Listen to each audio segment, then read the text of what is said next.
Sud Radio, le grand matin week-end, 7h-10h, Maxime Liédo.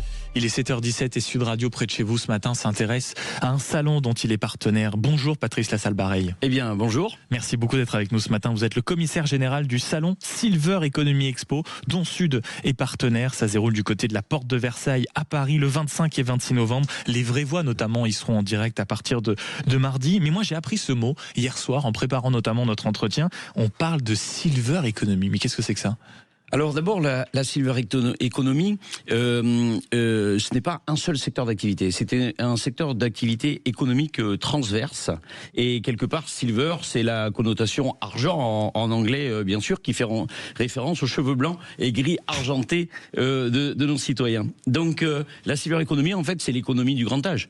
C'est toutes les activités qui vont permettre aux seniors de continuer à s'épanouir. Et le but de ce salon, c'est ça, c'est notamment de mettre à disposition des professionnels du monde politique, du monde entrepreneurial, même de citoyens, on va dire, tout un panel de solutions, notamment technologiques, pour les accompagner dans l'âge avancé. Bien sûr, alors on attend à peu près 6000 visiteurs, il y aura 250 exposants, il y aura bien sûr notre ministre de tutelle, Charlotte Parmentier-Lecocq, qui sera également présent le 25 avec nous.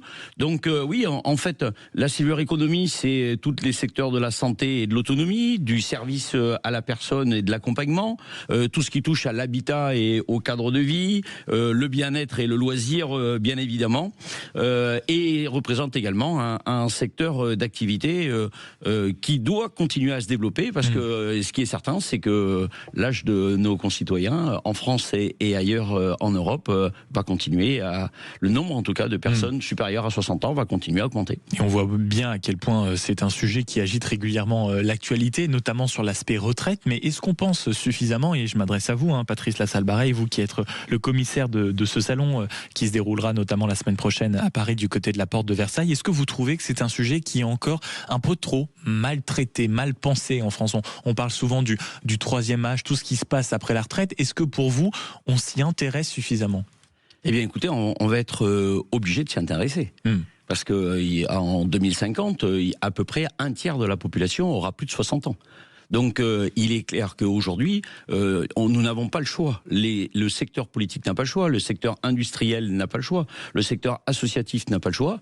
Et je pense que d'ailleurs, si tous les personnes de plus de 60 ans qui sont investies dans la société aujourd'hui faisaient grève demain, je ne sais pas en quelle mesure la France pourrait tourner. Donc bien sûr, un schéma très important sur la capacité à connecter les populations, l'intergénérationnel, et puis aussi la dynamique positive qu'il faut absolument retrouver, arrêter de parler, et c'est ce qu'on emploie le terme d'agisme, voilà. Mais je crois que peut-être les dernières personnes qui sont les plus difficiles à convaincre, ce sont les principaux utilisateurs.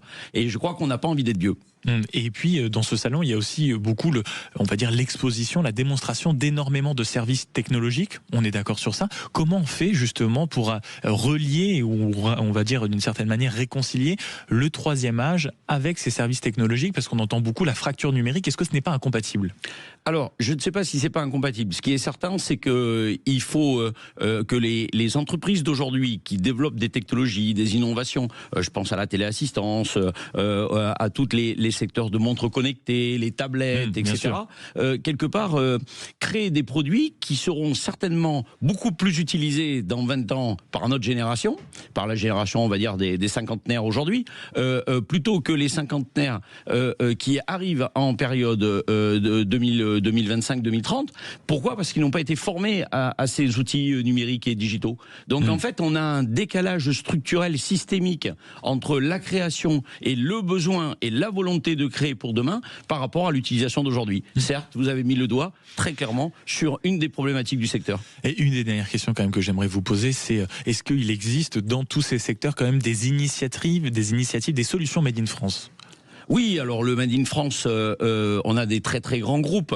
Je ne sais pas si j'ai le droit de les citer aujourd'hui, mais en tout cas que ça soit notamment sur la partie technologie, services innovants, bien évidemment. Mais un point important quand même, c'est que sur le développement potentiel de la partie de robots en compagnon et d'assistance, d'exosquelettes, d'intelligence artificielle qui va forcément faire évoluer également la capacité à répondre aux attentes des seniors. Il y en a quand même un dans le secteur qui est très important, c'est le service à la personne.